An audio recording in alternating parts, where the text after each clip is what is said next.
Without a shadow of a doubt, it's the Crockett Show in social media history. I want to welcome you to another episode of Dirty Politics. I got my man in the building, Chuck Mahler, my man Aubrey R. Taylor, and I am the 5-star general. I told you I'm delivering gifts and it ain't even Christmas. But tonight, once Santa Claus leave the building, I'm taking all the gifts back. And the next set of gifts you're gonna get gonna be some handcuffs. Say, it's about to go down. Sit tight, man.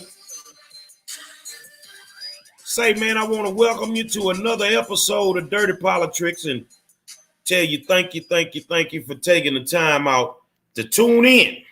Because you know, without you good people, we wouldn't have a show at all. We would not have a show at all. So I appreciate you taking the time out to sign in. I'm going to start it off by this. I mean, people going haywire all over the country, man. Look like I'm going to have to take a trip down to the state of Louisiana because I don't play about education and look like they got some kids in danger down there.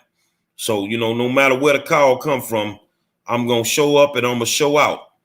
But I'm going to tell you what, tonight, man, Patrick just needs to log back in. Tonight, we've been talking about the Texas coalition of Black Democrats. And, you know, some of the things that they've been doing, some of the things that we found. And, you know, we've been called everything except children of God. And, you know, but that's okay, because as long as we tell the truth, it don't matter. Now, I know you got people, they've been sending me inboxes all day, man. We got the popcorn for this one. Well, I'm going to tell you what, it ain't going to disappoint. Because what's strange is I got two members, two people that were affiliated with the Texas Coalition of Black Democrats that don't have a clue about none of the shenanigans that's been going on. Now, I told y'all I'm going to start making phone calls. And when I call you, Mr. Whoever you are, you need to answer the phone and act right or I'm going to spank you. I'm going to spank you. Now, tonight, you ain't the only people watching. Not the regular viewers and, you know, the regular politicians who don't want to be known. You ain't the only ones watching. Got some good federal friends watching. And tonight we going to clear the air and we going to leave the chips. We going to let them fall where they may. And at the end of the day, let's see now if we are Republican operatives or if y'all just some people that run a bogus pack and you nothing but criminals. Let's find out. Chuck, what's going on, my friend? Hey, man. So I did some research related to PACs, and there's a lot of rules with the Texas Ethics Commission. And Gary, I'll read you. There was a case that the Southern District of New York prosecuted, I should say the U.S. attorneys did on a PAC several years ago. And I'll just read you a few key parts from it, which may pertain to what's going on here. A guy named William Tierney, they charged him with conspiring to commit wire fraud for inducing donations to 6 political action committees. He established and operated by misrepresenting the activities and expenditures of the PACs. William Tierney admitted today, this is November 2nd, 2018. So William Tierney admitted that he secretly operated numerous political action committees to obtain small dollar donations from people who believed their hard-earned money would support the causes described in solicitation calls and mailings. In reality, the PACs were political action committees in name only, contributing less than 1% of the money they raised to candidates for office and instead enriching the defendants who now face prison time for his crimes. This is the first ever federal prosecution of fraudulent scam PACs, but it won't be the last. Tierney defrauded tens of thousands of dollars donations to 6 political action committees that he established, controlled, and operated. These scam PACs were fraudulent entities operated to enrich the defendant, targeting victims across the country to raise funds on the basis of false and misleading representation. You know what? I love you, my brother. And Aubrey and Miss Berry, did you just hear that? I like when Chuck go do the work because I already knew. So I already knew with these bogus PACs and shifting this money around, why you think I kept screaming it was wire fraud? You see what I'm saying? That we got a problem here. Aubrey, how you doing, my friend?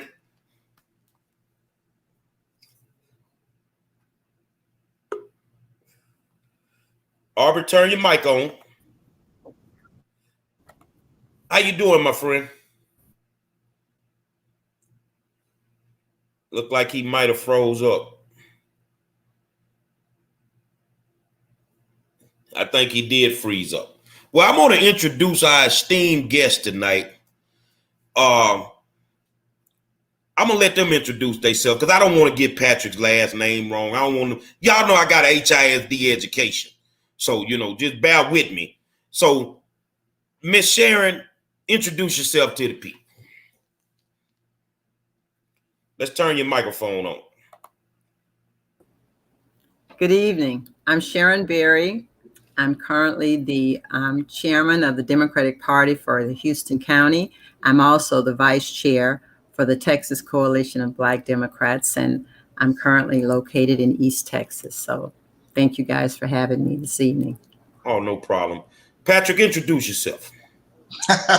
Hopefully I don't freeze as well. That's okay. It happens sometime, brother. I think Sharon is back. Introduce yourself, Patrick. Hi, my name is Patrick ERONINI. I'm from South Texas. I'm from Edinburgh, Texas. I'm the secretary to the Hidalgo County Democratic Party. I'm also the SDEC committee man for Senator District 20. I'm also the chair of the Texas Democratic Party Convention Committee and a member of the nominating committee of the Texas Democratic Party representing the, TDP. I'm also the immediate past vice president of finance for the Texas Democratic Black Coalition.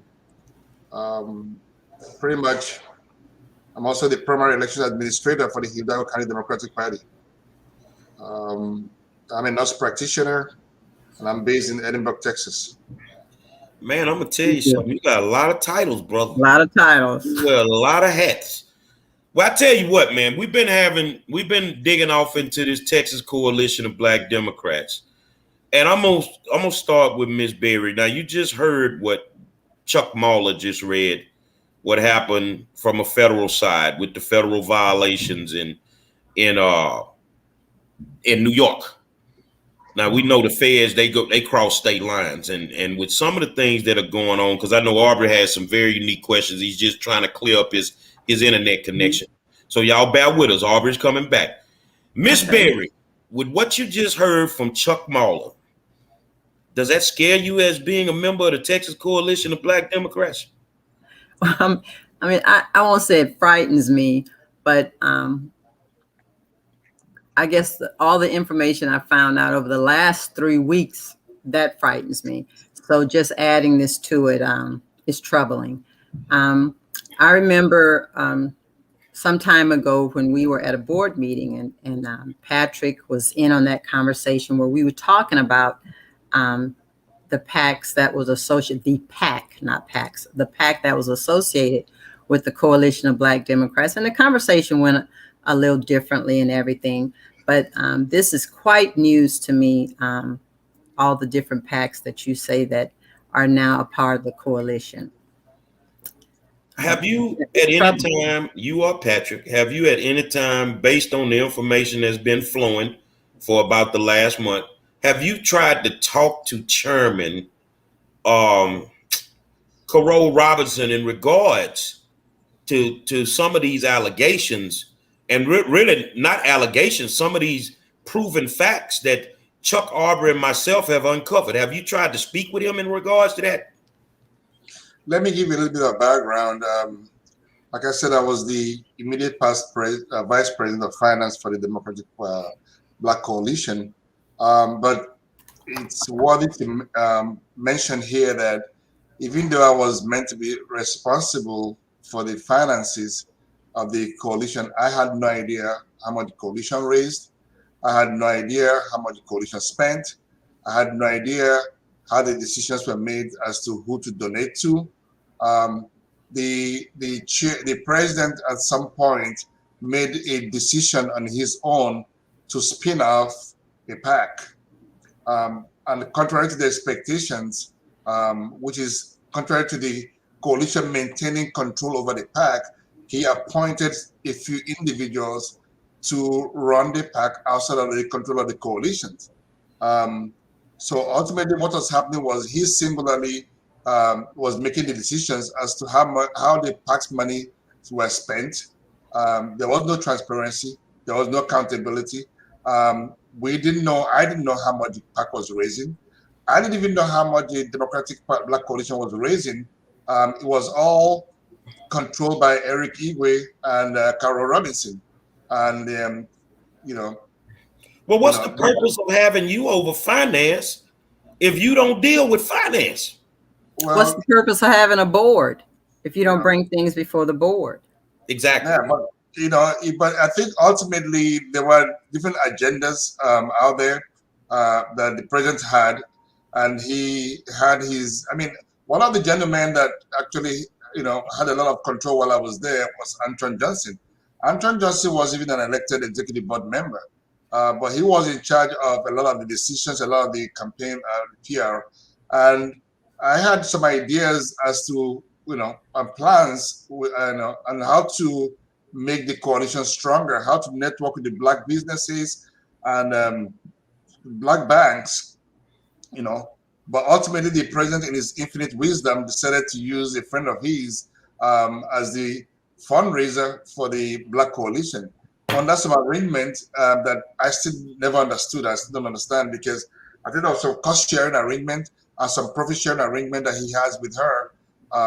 So those are some of the examples. He on his own made decisions as to which politicians to donate to, how much to donate. And of course, these were never debated. Subsequently, there wasn't any proper accounting. I could not tell you when I resigned how much the coalition had, how much was in the coalition. Go ahead, Ms. Berry. His connection. I was going to say, while he's returning, to add to what Patrick was saying, we did have this conversation about how funds were expended, who was in control. And I remember at the time, we pointed out that Antron Johnson should not be controlling or be the treasurer. And I remember distinctly that we now said, okay, he removed Antron and everything goes under the treasurer, Eric Igwe, to be controlled by the board. Well, that was only in name only, because from that point on, I didn't know.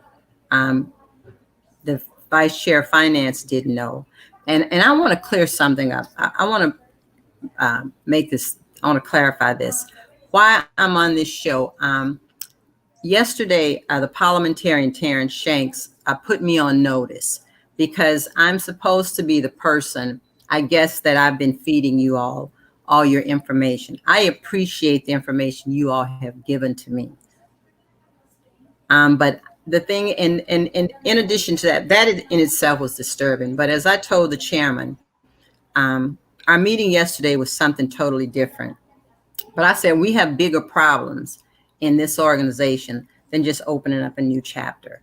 All of the information that we have, that I have been privy to because of you all sharing it, I appreciate it. And all of this could have been handled so differently, but the chair and the president of this particular chapter chose to do things a little differently. And of course, here we are. So, and again, I say this, I don't care who brings you the truth. If it's the truth, you should welcome it. You should want to know it. If we are doing things unethically, immorally, and it's not only just hurting the people that we're talking about, it's hurting the whole organization. And there are a lot of people other than Mr. ERONINI and myself who knows what's going on, who've been privy to this for years and years and aren't saying anything. So does it make us look bad? It's okay. Hey. Well, I want to add here, guys, one of the interesting things is at the point we had a meeting and it was clarified, because again, it's normal procedure, right? That prior to any expenditures, it had to be brought to the board for approval and subsequently for accounting. That never happened. There was never a board approval for any donations, as far as I was aware, to any politicians. There was never an approval of any expenditure, whether it was for robocalls or whether it was for any other political activities, whether by the PAC or by the coalition. So again, Mr. Robinson, as far as I'm aware, made those decisions on his own, along with Eric Igwe and Anton Johnson, because these were the two people I'm aware, as far as I'm aware, he was relying on primarily. Frankly, the rest of the board was just useless in terms of the board, which was really the main reason why I resigned from the board. So it's very, it's necessary to explain and make sure everyone understands that accountable or accountability should be at the doorsteps of Mr. Carl Robinson, Eric Igwe, and Carl Robinson, Eric Igwe, and Anton Johnson. Because as far as I know, they were the ones who had all the knowledge about the finances of the Democratic Black Coalition, the PAC. Eric created the PAC, and Eric supposedly was in charge of filing the reports for the PAC. Okay, but again, what should have happened if indeed a PAC was necessary was that the Democratic Black Coalition leadership or the executive board should have retained control of a PAC if they created one. So de facto, it was a PAC that was created and owned by Mr. Robinson. He had sole control of it.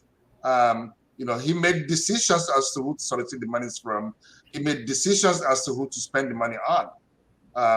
So I need to make sure, I want to make sure we clarify that, so that it would be wrong to assume that the entire leadership of the coalition, again, as at the time I was on board, knew of the activities of the PAC. I know that there were also processes or programs where there were other PACs that were linked up.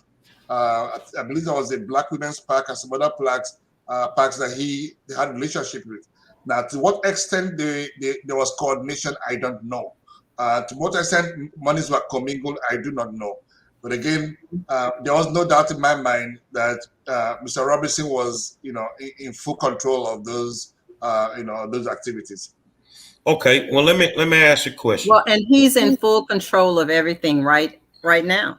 Okay, so let me ask a question. I think that you had a conversation with him, and his response was he doesn't know anything about nothing that's going on. Am I correct? Yes. Yeah. So this man, who y'all say he hasn't gone through his emails and everything, and so he wasn't aware of the recent activities. I'd say over the last 2 weeks, and the chairman's position, and as he and I have talked about this, is that this platform is just an avenue to tear down good candidates. And so I want you all to dispel that rumor right now. This has nothing to do with bipartisan Republican Democrat states. Otherwise I wouldn't be a part of this. It's quite disturbing. The papers that I have read, that I have researched, nobody called and told me this, that, and give me a little credit. And I didn't like what I was seeing. Now, after applying a little pressure from Chuck, Aubrey, and 5 Star, all of a sudden we get wind that the Texas Coalition of Black Democrats name had changed. Did either one of y'all know that the name had changed in the last 2 to 3 years?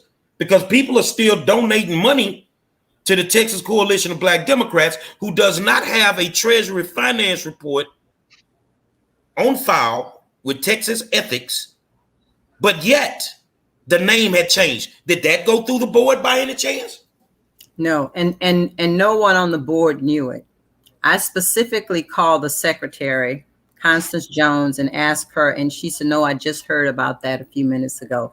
But I also had a conversation with the president of that chapter, Terrence Shanks, and I asked him, did he know this? And he said, and I quote, that must be a mistake. I'll get that corrected. Well, apparently it wasn't, because I think 2 days later he called and said, yeah, we changed the name to the African American caucus, or African American PAC or something. So no, we never knew that. So let me ask you a question. So if it's the African American caucus, there's a member that wrote a check for, I think, $2,500.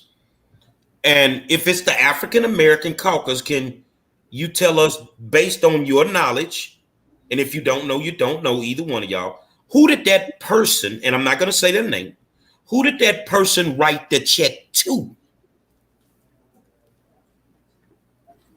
I don't believe it was to, I don't believe it was to the African American caucus. What I do know, and I can't, I can't speak for them.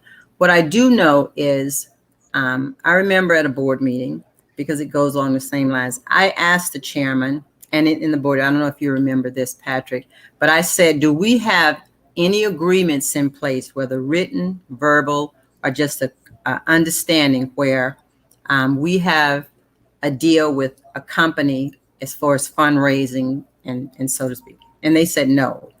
At that time, all of the monies that were coming in to the Texas Coalition of Black Democrats. Now, if they were being diverted to a PAC, I don't know anything about that. I don't know if the people who were donating knows anything about that. And I'm hoping, they're listening and they can clarify that. But to answer your question, I don't believe they wrote any check to any PAC. Now, and I'm going to ask this question and I'm going to give it to Chuck. Aubrey's still having connection issues. He'll be in. Now, I know you said you had a conversation, Mr. Shanks, but there was a prior conversation in a meeting. And I think that everyone out there should clearly understand that it's our job as men to protect our women. It is our job, no matter if you're the white guy on the program or the black guy, whatever, it's our job to protect women. And I want you to tell the world what this man said to you in that meeting in front of board members, women that's sitting on the board. What did he say to you? Yeah, it was a board meeting about a couple of weeks ago, and the chairman wasn't there. And it was in relations to starting the new chapter, chapter number 3 in Fort Bend. And as I was addressing and asking questions to the membership chair, Mr. Shanks came in, and it was obvious he had a little attitude. But I said to him, I'm not speaking to you, I'm speaking to the chair, to the membership chair. And so as time went on and we continued the conversation, I just decided, I said, you know what, I'm going to excuse myself until the chairman comes back. And remind you, I was taping this. So I have this on, I recorded this. And Mr. Shanks, and I quote, he said, when I said I'm removing myself, he said, that stupid motherfucker with her crazy ass. And no one in that board meeting said one word. No one said, Mr. Parliamentarian, I think you're out of line. Mr. Parliamentarian, is disrespectful. And so not only was it disrespectful to me personally, also to my position and also to our procedure. We were in a board meeting and you're the parliamentarian. So, I mean, and from that experience in itself, and then the other part, let's go back there. The chairman wasn't there. So I'm the vice chair. So would I not be the person to chair a meeting? If I'm not there, would you not direct it to the secretary? No. Antron Johnson stepped in. I missed his opening remarks and gave it to the vice chair of membership. And lost SHARON. I'm sorry. Say it again. Anyway, he gave it to Kelly McLaurin, the vice chair of membership. And I reiterated. It might have been a good idea to invite Mr. Robinson to the program. Yeah. Mr. Robinson probably would never show up. He clearly knows what we know at this point. He may think that that's all that we know, but we know far more than he could ever imagine. Hold on a second. At some point in time, we've got to have a conversation. If one, we want to grow this organization. Two, we want to dispel all the rumors, since they think they're rumors, and just get back to doing business, for the Democratic Party. And right now, we're just kind of all over the place. And this is not. I'll say this here. These are not rumors. The Texas Ethics Commission has multiple PACs that have been opened with Antron Johnson on them as the treasurer, with no expenditures at all. No expenditures. But I want to focus on the Texas Coalition of Black Democrats. Mr. Patrick said earlier he was overfinanced. He didn't know what was coming in, what was going out. Okay, but we know something was coming in and something was going out. But when we look at the official documents that have to be filed with the state of Texas, there's nothing on them. There's nothing. There's money being paid to companies that don't even exist. They don't even have that company in that state. You see what I'm saying? There's strange donation amounts for like $37,000 that came in. So if 37,000 came in, where's the 37,000? Now, I ain't had the pleasure of sitting on big boards like y'all. I was on Little League football board. and I knew one thing, that when I ran my own team, I was the president. I had a vice president. I had a secretary, and I had a treasurer. Being the president, I didn't handle any money. All of that was handled by the treasurer. So I find it strange that you put Mr. Patrick over the money, but yet you don't want him to deal with the money. You don't want him to deal with the money. So let's shift a little bit, because maybe both of y'all know. You said earlier about something about 3 PACs in Fort Bend County. Did you know anything about that a month ago?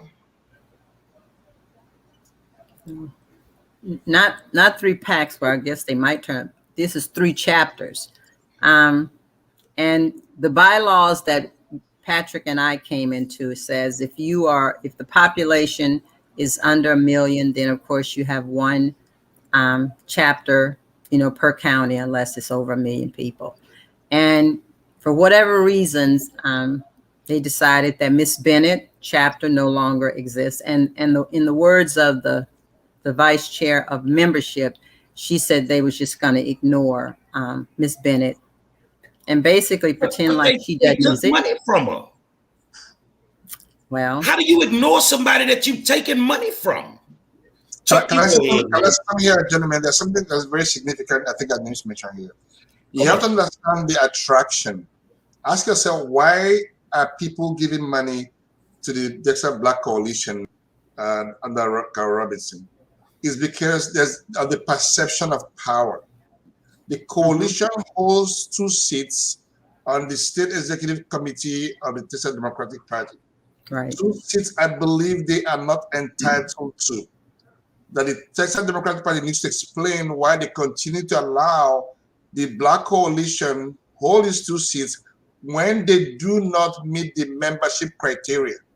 So you have individuals who exert power, okay, very small number of people. Most SDC committee men were elected at the senatorial district level. However, you have 2 members of the SDC from the Black Coalition who represent, frankly, probably about 100 people, if at all, statewide. Okay, Now, most politicians believe that because they sit on that SDC committee, that they do actually have some membership and they do have some authority. You know, that's the attraction, and that's the reason why people continue to give them money. So the TDP should be asked to explain why it has no verification of the membership of the Black Coalition, why it continues to sit them at the table, you know, when they don't have the numbers that are required to entitle them to the membership of the SDC, okay, which is really what's breeding all of this, probable criminality. Chuck? Hey, so Mr. ERONINI, I'm looking here at the campaign finance guide for political committees, and it lists the duties that the treasurer is supposed to be allowed to do. And so I'm going to read, there's 3 sections. So I'm going to read one section, then we'll talk. I'll read the second, third, and tell me if they allowed you to do these things as the treasurer. The first one is keeping records. No, point of correction. When they created the PAC, okay, I was not the treasurer when we were there. I was not the treasurer of the coalition, and I was the treasurer of the PAC. Eric Igwe was treasurer on both the coalition, both the coalition and the PAC. So the PAC was essentially run, as far as I knew, by 3 people, and refused to be subordinated to the coalition, despite the demands of the board. Okay, so Eric was treasurer, but the PAC was run between Eric Igwe, Anton Johnson, and Carol Robinson. But I can almost promise you that you'll find it difficult to see Carol Robinson's signature on any of those things. Because typically, I think he told Eric what to do and Anton Johnson. So you might see Eric's handwriting all over it, and you might be surprised that you might not be able to see Carol's. Okay. His mode of operandi it's a little bit interesting. Let me give you a correction, because what's important about that is, at the beginning, I remember this at a board meeting when we identified Eric as the treasurer, and then they identified Antron as the PAC treasurer. And remember, this is when we had the conversation: how is it that you all have a PAC and we knew nothing about it?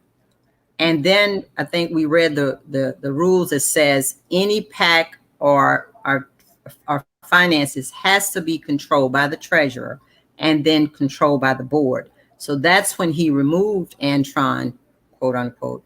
And then now when I pulled up that report, I saw Antron's name on there again. So those things were done without my knowledge. And I know that's not a great position to stand on, but a lot of this, we just had no clue. Well, then Antron, hopefully he's paying attention, because he's responsible for all of it. He's supposed to be keeping records. He's supposed to be filing reports, and he's supposed to do the notice to candidates and office holders. Well, Chuck, you want me to tell you a secret? What's that? I ain't as good as Waylon Jennings, but Antron ain't did a goddamn thing. Nothing. That's what it is. That's what it sounds like. I'm gonna say what these 2 good distinguished people will never say. Antron Johnson don't have the mental capacity to run no PACs or to deal with no money. I'm gonna say it. I'm just being honest. Antron is not the type of guy that should be handling finance for a statewide PAC or any other PAC for that matter. But do you guys find it strange that Mr. Johnson is the treasurer over multiple PACs? And when I say multiple, I'm talking about over 5. Sounds like they're going to throw him under the bus. He the new Chris Oliver. If y'all don't know who Chris Oliver was, he was over there on ACC board and ended up going to the federal penitentiary because he was letting them politicians put keys in his back, doing all kind of craziness. So let's go back a little bit, Ms. Berry, to Fort Bend. How many chapters are in Fort Bend at the moment?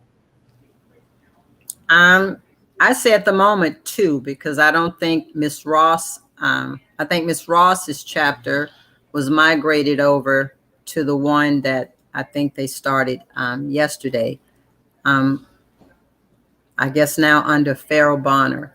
So you have Miss Cynthia Bennett, her chapter. The second one would have been Mary Ross, but decisions were made where she was no longer viable. And so now we got another one. So really actuality, two. Now, we come to tell the truth. When all of this came up, I asked to speak to the board. We probably wouldn't be at this point if I could have spoke to the board and presented what I had to the actual board. When that question was asked, what was said? Well, I relayed that you wanted to come to the board, and I think the chairman and the parliamentarian basically said there was no need, and no, and that led me to the. I think my next point was that they rescinded your membership, and I asked the president, Terrence Shanks of the Coalition for Harris County. I said, "Did you know that?" And he said, "Yes." I said, "Well, how silly can you be to allow that when all of this that was going on with Dr. Matthews?" I said, "You didn't rescind her membership." Well, they tried to send me my money. I sent it back and told them if they sent it back again, then you definitely would have some wire fraud going on with me. So the thing is my membership, I'm in good standing, and I'm gonna give y'all hell until my membership ends. So the thing is, so you got, we say right now we have 2 chapters in Fort Bend, which according to the way that you guys talked about the bylaws is in violation of the bylaws. But I would say we just got new bylaws. So if I know the players, confused. Mike, I think we know it. I think the bylaws now would justify them. The way things are now, I think the bylaws will. Well, here's where I'm confused for Patrick and Miss Berry. Now, I did sit on a few boards, and I've never seen bylaws that were thrown away and rewritten. I know that bylaws should be amended. Is there something in the bylaws that say, well, if I don't like the bylaws, I can throw them away and rewrite them? And then normally when you do bylaws, the body creates the bylaws.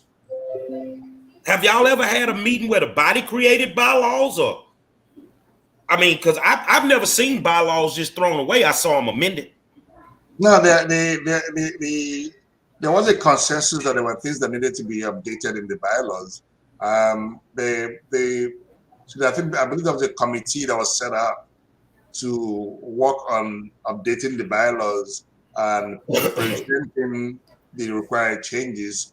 And there was meant to be different readings. You know, there were about 3 different readings prior to any new changes. And the last, so I'm not quite sure there were any issues in that sense. Where the most egregious issues were happening was even when the bylaws were very clear, there were clear violations of those bylaws. And I'll give you certain examples. Everybody knew that for the Black Coalition, again, I keep coming back to the Texas Democratic Party, the seats there belong to the top 2 officials of the, so Carol was chair and Sharon was the vice. But it was routine that Sharon would be available at the meeting and Carol will handpick Eric to run the meeting, which is clearly in violation of the bylaws. Mm-hmm. Even to the point where the agenda for the meetings were micromanaged and only a few people could contribute to the agenda. So they had the agenda under strict control and so on and so forth. So I don't think the issue was the improper amendment of the bylaw, but it was a complete disregard of its provisions where it was convenient. And again, if you look at the fact that the coalition supposed to form a PAC, and they had people who were not elected leaders of the PAC in control of that PAC, and the PAC refused to be accountable to the leadership in terms of how much was raising in their name, in terms of who they were giving the money to, and et cetera, et cetera. That's the biggest problem that, in the whole process. And that's something that people need to be held accountable for. Okay, here's the thing. Y'all bear with me. Aubrey's having connection issues, but I have him on the phone. Aubrey, what's happening, my friend? Hey, man, sorry about this, man. I need to apologize to everybody. Not sure what happened, but I'm coming outside and walking around, and I don't even have my papers in front of me. But I do have a couple of questions. I'd like to know how there was $5,000 taken out of the Texas Black Dem PAC and switched over to Texas Muni PAC, and that being the only donation given to that political action committee. The only other donation that they had given to it was $100 from Carol G. Robinson. And what's your question? Yeah, they can hear you. What's your question? Well, that is the question. Did they know? I had no knowledge of that. That was never brought to the board. Did they know anything about the $5,000 that was taken out of the Texas Black Dem PAC and switched over to Texas Muni PAC? Do they know anything about that? No, absolutely nothing. They didn't know anything about it. Okay, did they know anything about that for that Texas Muni PAC? The only person that had donated any money to it at that particular time was Carol G. Robinson, being the $100 that he, I guess, gave to start the PAC. Did they know anything about that? No, nothing. Okay. Do they know anything about American Technologies Consulting? The consulting company that the Texas Black Dem PAC was using. Well, I called that company to speak to Shelley, and I think Bala was on the phone, and I apparently she works in the morning, he works in the afternoon. But they weren't aware of the Texas Coalition of Black Democrats, at least not that individual. Okay. Well, from looking at their campaign finance report, what I discovered was that that particular company, the address that was used to supposedly, I guess, mail payment, or the address that was used on the political action committee that Antron's the treasurer of, they spent over $10,000 with that particular company. Supposedly, I guess the payments were mailed to a Washington, D.C. address, but that particular address, the zip code on the address that they have on the campaign finance report is not for Washington, D.C. What I discovered in my investigation was that's an address for Massachusetts. You guys know anything about that? No, I actually researched that address too, and I found out the same thing you did. But outside of where the money is going, no, I can't answer that. Wow. Man, I don't know. What you think, Gary? I think that these good people are in the middle of a Ponzi pyramid scheme with PACs. I think that these good people are being honest and they don't know anything about what's been going on. I'm just amazed that you can elevate somebody like Antron to do the business that he was doing, to run the meetings the way that he was running them, when you have board members that are in place to do the things that are supposed to be done. Antron seems to be the guy with the key in his back because his name is on all kinds of paperwork for different PACs. And it looks like the initial $100 to start most of these PACs was given by Carol G. Robinson. You got it. Well, I have a question for y'all. Hey, Gary, can you guys hear me? Yes. Yes. At the end of the day, what I discovered is that most of the monies that's going into that, and I don't have the paperwork in front of me, but bear with me here. Most of the monies that I see that's going into that particular entity is not from individual donors across the state. So that particular entity, that Texas Black Dem PAC, basically has no power. All of the donations that are being given to it is being given by candidates. People like, mostly white candidates, not even African American candidates. So, man, they set these guys up for something serious here. To me, what it looks like is you've got a bunch of scared candidates. You know, some for 2022 that perhaps could be facing up against African American opponents, and it looks like to me that they're going to load the endorsement field. So the problem with that is that these particular, from what I can see, these particular endorsement fields that they'll have are going to be bogus endorsements. So you may have 10 or 12 endorsements from PACs with the name Black in it, but those particular political action committees being controlled by, you know, a couple, 2 or 3 people. Man, that's not right. There's nothing right about that. And that's an effort, I believe, to mislead the African American voters into voting for candidates that have not been vetted by the Black community and may not be supported by the Black community, but instead have bought their way into endorsements.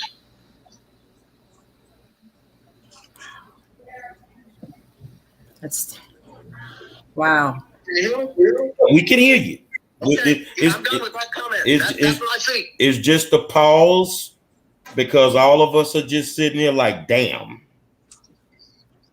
Yeah, so what we have here is we've got a very bad situation where the African American community would be none the wiser when they see these endorsements come rolling in my opinion, that have probably, you know, been bought and brokered. I mean, that's just what I see, dude. Everything that I see tells me in my 30 years worth of experience at looking at this, that's what we're seeing. If you go down and look at the names of the Blacks who are giving into these particular organizations, they all have ties to people like County Commissioner Rodney Ellis. What we're looking at is something that is elaborate, but it's not that smart, man. Yeah, we're looking at some type of political action, or we can call it at this point, it's some type of political action scheme, man. I mean, let me ask a question. Now, I don't know if you guys know, but I'm running for school board in the Houston Independent School District. Do you guys know about the PAC that was created for HISD by Mr. Robinson?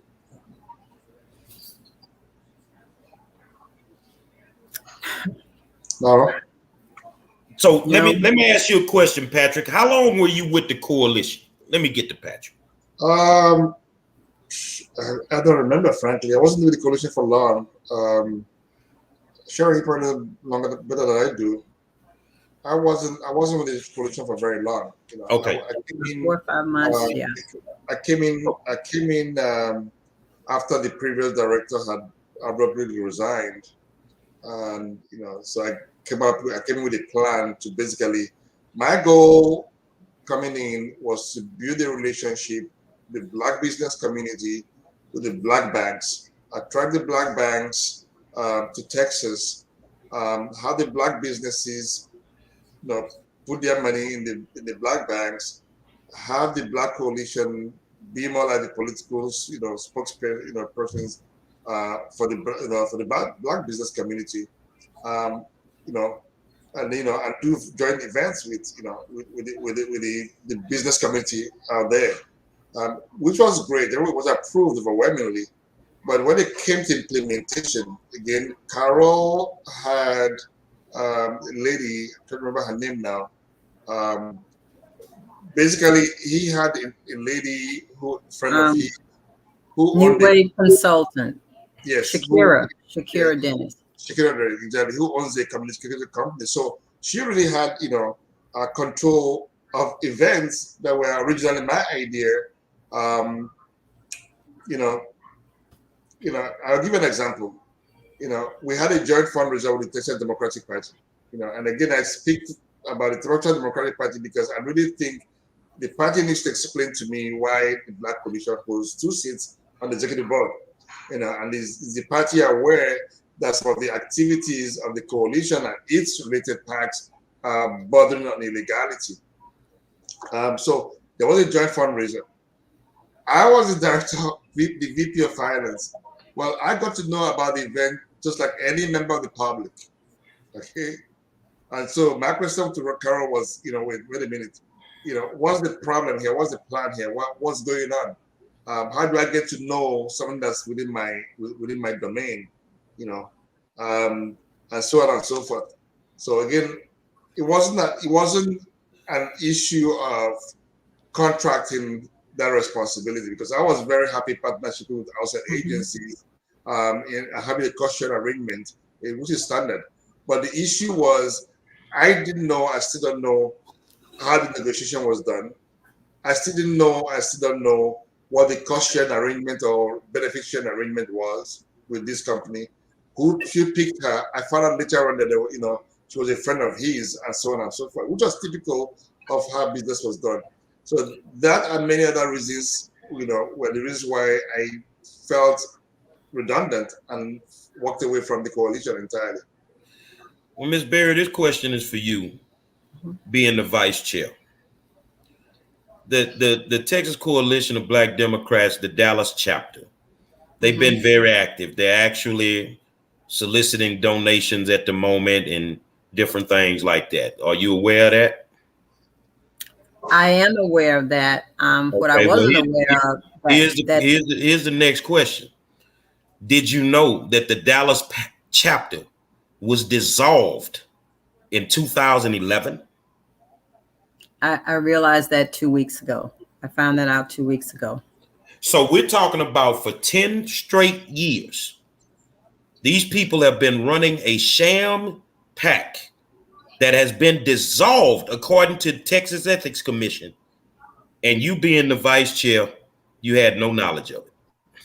I had no knowledge. And it's embarrassing. It's truly embarrassing. When we were on the board, when we were first elected, and Patrick came on board, we saw a lot of issues that concerned all of us. And of course, you just take it before the board. And I realized at that point in time, the more vocal I became of what I liked, disliked, or just did not understand, then I was ultimately just kind of kept out of the information loop, which is what happens today. As the vice chair, my role is to assist the chair in running this organization. And I can honestly tell you, when the chairman wants something done, by the time it gets to me, he has appointed whoever he deems ought to run it. And, and the instructions is basically give Sharon Berry a call and stuff. But, he has his own agenda, as you've listened to. This is my next question, and I'll pass it to Chuck. Mr. Patrick, can you tell us, do the Texas Coalition of Black Democrats, even when you were dealing with finance, are you aware of them ever providing poll workers, push cards, phone banking for the candidates that they endorsed that gave them money? No. All we knew was after the elections, and Carol, correct me if I'm wrong. Sure, correct me if I'm wrong. Carol announced how much he had actually spent hiring companies that nobody knew of, nobody approved, supposed to make robocalls for candidates that he handpicked. He came up with his idea of making donations to particular candidates that he selected. As we speak, he created a committee supposedly to identify candidates for funding. He nominated me to that committee. I declined membership. I still get emails. I'm asked to be removed from the list and not to be associated with it. I still, get invitations. But all in all, Carol Robinson made all the decisions as to how much to spend, on what program, on what candidates, who to give donations to. I mean, he would literally give donations to handpicked candidates for different races. I mean, and the board didn't actually know effectively how much we had at any time, because what he then did once he created a PAC was to divert all donations from the coalition to the PAC. So he will have people write checks to the coalition to the PAC. Supposedly it was an easier way, but all that did was shield who the donors were and allowed him and Tron and Eric to carry out whatever ultimately the agenda was. Is there a physical address for the Texas Coalition of Black Democrats? Are y'all aware of that? There's a PO box, I believe. I think it's for near Eric, or is it down here? Okay, because that's where I get a little nervous and a little confused. That y'all know I'm not the sharpest knife in the drawer. I'm 2 sandwiches short of a picnic. But people are writing checks, and they're going to the homes of Darnella Wilkerson. The checks are going to the homes of Terrence Skanks. They're going to the homes of multiple people instead of actually going to the physical address for the company. Are you guys aware of that? Now, I mean, if the physical address is something that the club or the organization, and it's Miss Wilkerson's home address, if the organization agree with that, that's fine. But if not, yeah, that's an issue. That's an issue. Chuck?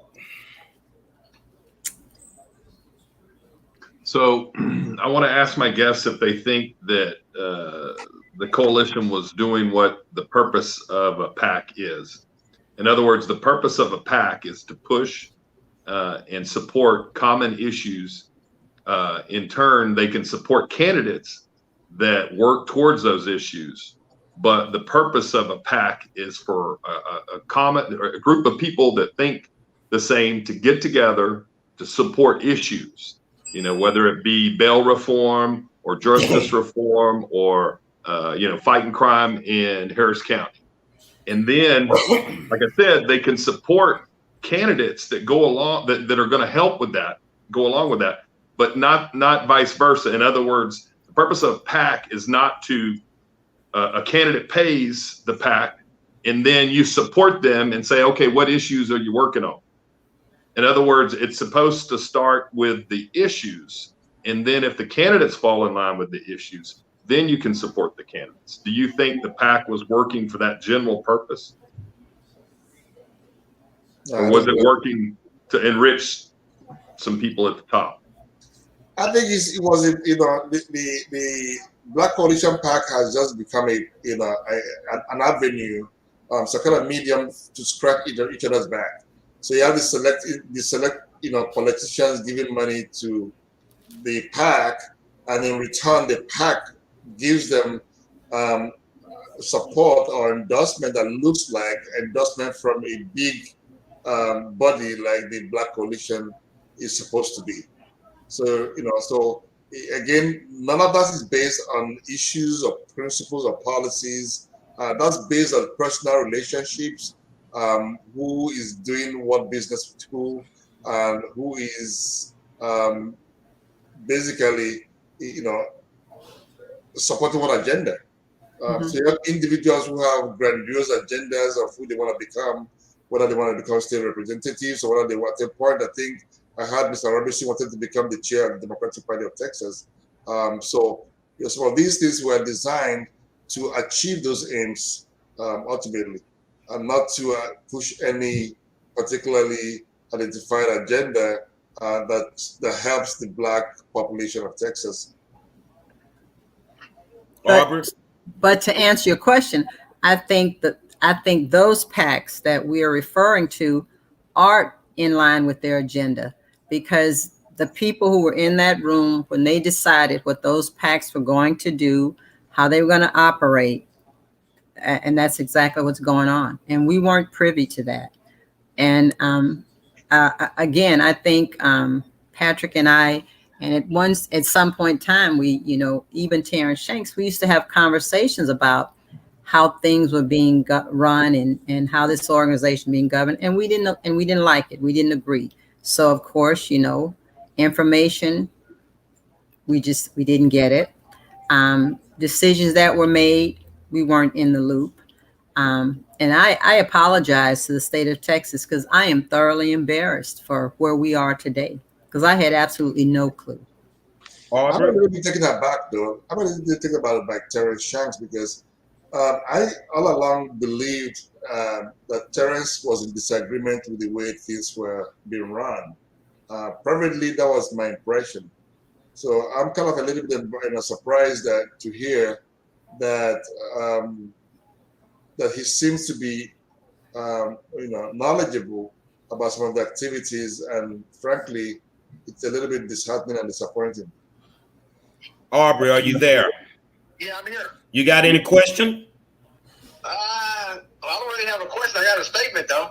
Say what you say. And it's to what the comment that Chuck made. So what you have here is these particular political action committees are set up as almost a conglomerate. Well, I see a conglomerate of political action committees that set up to basically hit a lick or score a lick in this upcoming election, right? So by doing it, by setting up all of these different political action committees, and you have, say, for instance, you have a guy like Beto run for governor.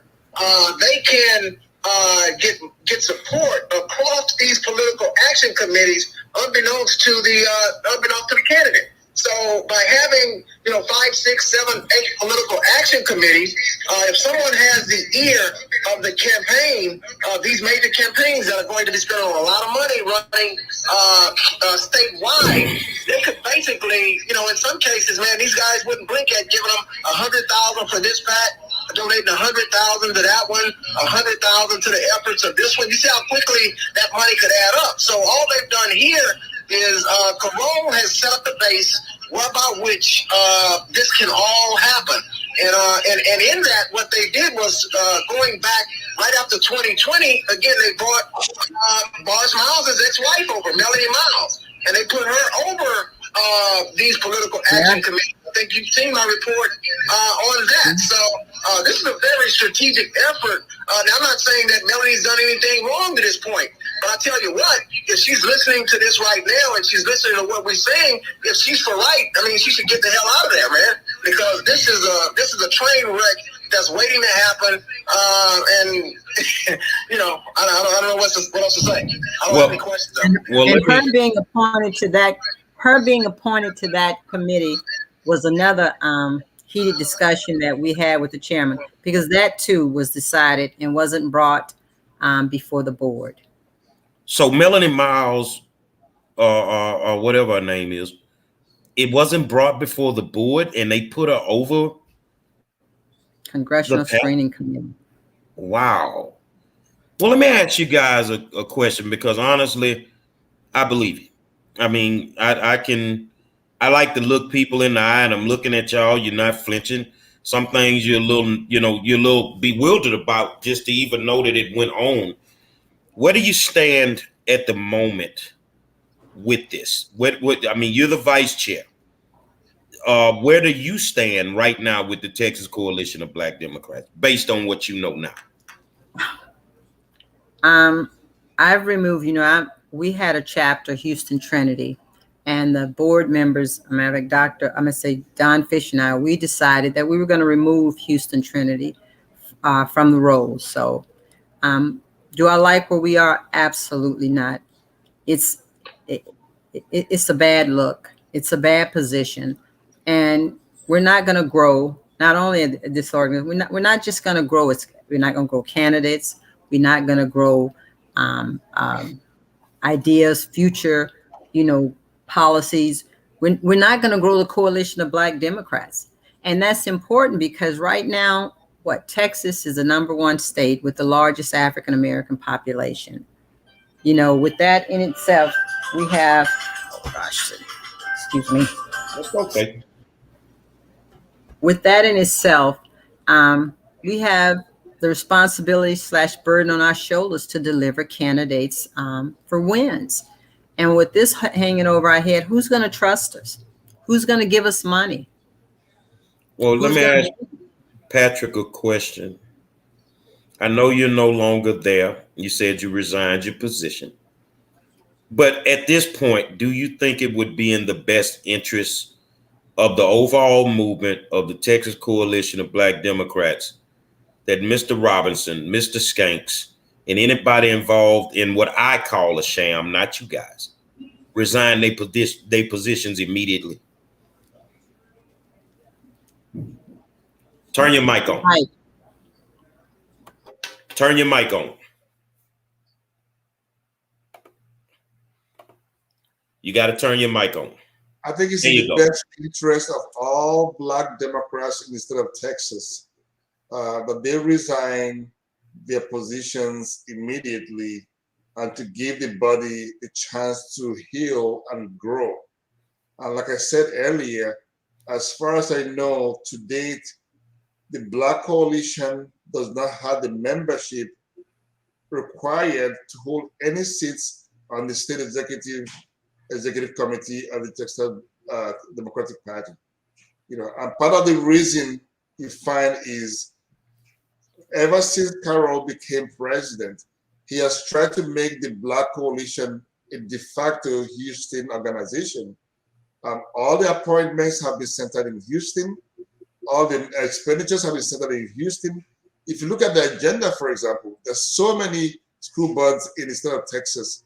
So why is Carroll investing the coalition resources on the Houston school board, for example, elections? Because he don't want Gary Monroe to sit on it.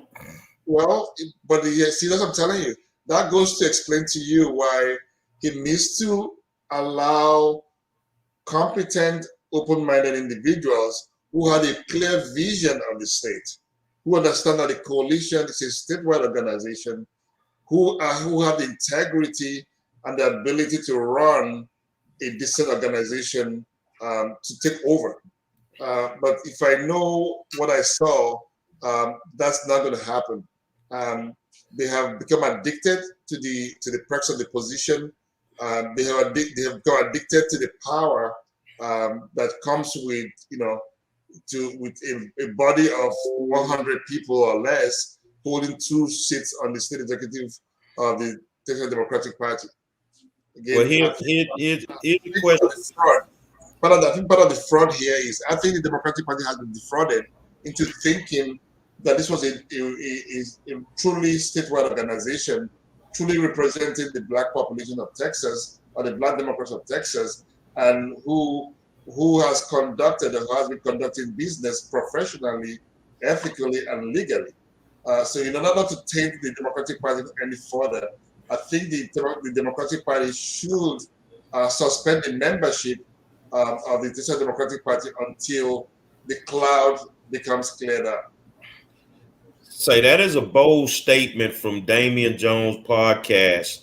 If you want to know who is responsible for voter suppression in Texas, it's the Texas Coalition of Black Democrats.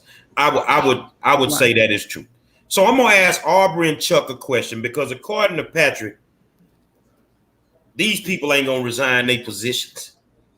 I think that Aubrey and Chuck, we need to turn up the heat.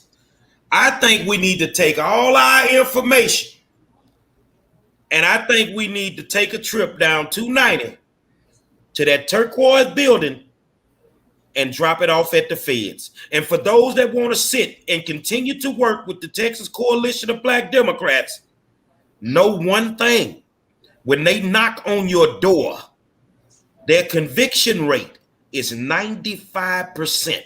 They don't even get the warrant unless they can back it up in a court of law. I think it's time for us to stop talking Chuck and Aubrey and just drop it off on the feds, and the hell with Carroll Robinson and Terrence Skanks and anybody that's down with them. Aubrey, let me ask you all a question. I want to digress a little bit. Tell me, what was your initial motivation that started this? The initial motivation was that, you know, it started with the good doctor. You know, and I want to thank the good doctor, because without her, we wouldn't have never kept digging. So it was just like, okay, we peel the layer back on this onion, and as you peeling it back, it starts to stink worse. Like, hold on, this don't look right. So it just kept leading us to other places. You see what I'm saying? So the thing was, if this thing hadn't escalated from the initial thing, we probably wouldn't even be at this point.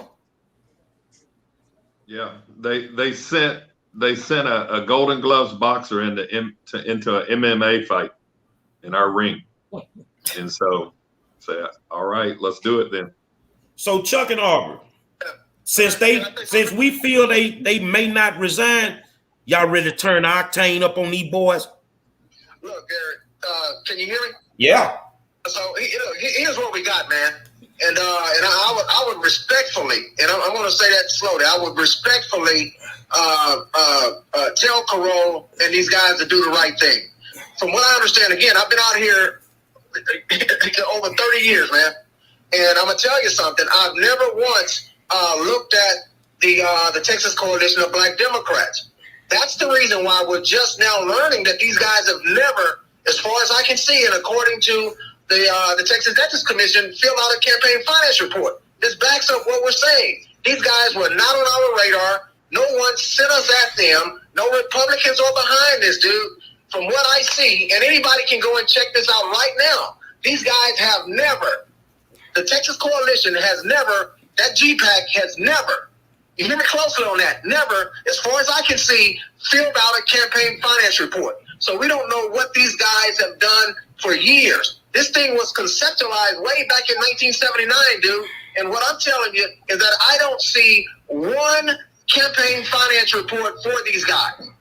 And the Harris County branch operated illegally, according to what we're looking at from the Texas Ethics Commission. We're talking about 2014, 15, 16, 17, 18, 19, 20, 21. So what I'm saying there is that, man, look, let's not play no games, dude. These guys are whistling Dixie, man, but they have a real situation, and everybody who's a part of these organizations need to force these guys to get out of there. Well, even if they force them out at this point, they have violated the law. And I think that the law need to violate them. Look, I know we're not like some of these celebrities out there, Patrick and Miss Sharon and Chuck and Aubrey. We're not like some of these celebrities out there that say they don't bathe. But they need to practice not dropping the soap. Because where they finna go, you don't drop the soap in the shower where you finna go. You don't drop the soap. And Terrence needs to resign his position solely based on the fact that he disrespected this black woman. He needs to resign his position immediately.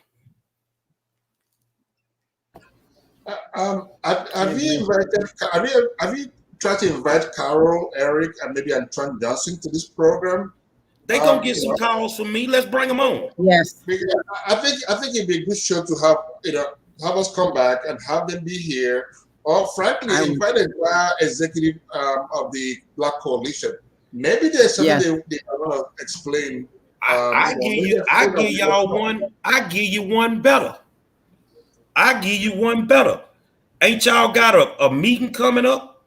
A big meeting? They can either come on this program, clear themselves up, or I'm gonna disrupt the meeting. I'm gonna be in front of the building with the bullhorn, making sure that don't nobody with common sense go up in there so they can squeeze money out of them. Squeeze money. I think it's a virtual meeting. So I'm not it's sure. Going to be virtual. It's a virtual meeting. Well, somebody sneak and send me a link, and I blow the bullhorn on the virtual meeting. But I think that you guys need to get together, those that really want the change. And I think it's time that you go public and go to the press. And this needs to be exposed thoroughly. You don't have to do anything. But I got a strange feeling somebody finna be knocking on folks' doors. And when they start knocking, if you ain't tried to help, they gonna find a spot for you. I don't think y'all are complicit. The Black Democrats in Texas deserve a voice. The Black Democrats in Texas deserve a voice that's wrapped up with integrity and professionalism. Clearly that's not what's happening now. So I think ultimately the solution is going to be a group of people with integrity creating a parallel body, and hopefully all people of decency will migrate and into that body. And and if Carol and Cole refuse to resign, they could have the skeleton that was left from the current body. That's what I think should happen. Because without that sanitization, the coalition is not going to grow. And again, we are at the point where if we are going to turn Texas blue, which is the hope of many of us, then we need to really cleanse ourselves as a group, to be there, to work very hard, and to have the integrity that allows the average Black person in Texas to trust us and not only contribute financially, but also to put in the physical labor that's going to need to turn this state blue. Okay. And this all started with accountability, the accountability chair, and we need to be held accountable.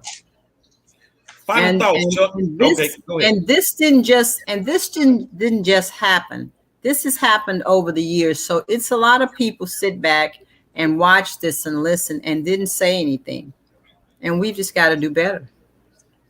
We've got to do better. Final thoughts, Chuck. Well, I want to thank Miss Berry, and I want to thank Mr. ERONINI for coming on this show and having the honesty and the courage to come on. And I really appreciate that. Thank you. Final thoughts, Aubrey. I'd just like to thank you guys for having the courage to come on. And man, we just got to get something done about this, man. That's it. That's all I got to say. I'll close it out with this. That my father used to tell me something. He say your reputation will be judged but one day, but your character will be judged for a lifetime. From this point, you guys have to make character decisions, and you need to do it in the best interest of African Americans in the state of Texas. And if that means exposing them fully, then that's what needs to be done. You ain't gonna have to worry. They ain't gonna want to fool with you no way after the night. You gonna be on. You gonna hang out with us now. We don't care though. We don't fool with them either. And just so that they'll know, you created a PAC for HISD, but God has already said that Gary Monroe will be the trustee. So it don't matter what you do. I answer to a higher power. I answer to a higher power. So the games, it ain't gonna matter. It ain't gonna matter. But I too want to thank you guys for coming on here and having the courage to sit here, because some days these seats get a little hot. But I will say that I will reach out, Mr. Patrick, to these individuals to extend an invitation to them. And either they want to come on or they don't.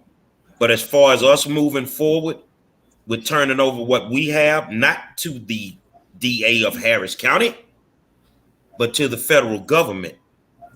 I think that's the next step. And you're going to learn. Please share whatever you have with Gilberto Hinojosa, who is the chair of the Texas Democratic Party, because I'm looking forward to the suspension of the Black Coalition seats on the executive board, and pending a thorough assessment of the eligibility one, and pending the clearing of all of these issues that bother on integrity, because every single one of these things that have been talked about do affect the integrity of the Texas Democratic Party as a whole. And if we want to lead Texas, then we have to present ourselves in those lights that make us, basically be worthy of that responsibility. I tell you what, man, I want to thank y'all for having the courage to come on here and hang out with us, because it takes a lot. I'm telling you, it takes a lot to be able to do this. So with that being said, hold on. I got to get my music. Where my music at? Man, my music acting crazy tonight. Hold on. Let's get the music right. All right. Oh, I guess you don't want to play then. Hold on a second, y'all. Miss Berry, you got any closing thoughts? No, I'm glad I'm glad I was here this evening. I appreciate all the information that I have discovered through you all, from you all, and everything. I appreciate it. Say, all we want to do is tell the truth. And when you tell the truth, you know what your mama used to say, Miss Berry? You shame the devil. And the You truth will shame set the you devil. free. The truth shall set you free. And illegal packs gonna get you locked up. You're gonna lose your freedom. I want to thank my good friend Chuck Mahler, my other partner Aubrey R. Taylor, and I am the 5-star general. Say, Carole Robinson and the Texas Coalition of Black Democrats, pick your jaw up off the floor, big homie. Because if you thought you had problems now, wait till I wake up in the morning. I'm going to escalate them federally.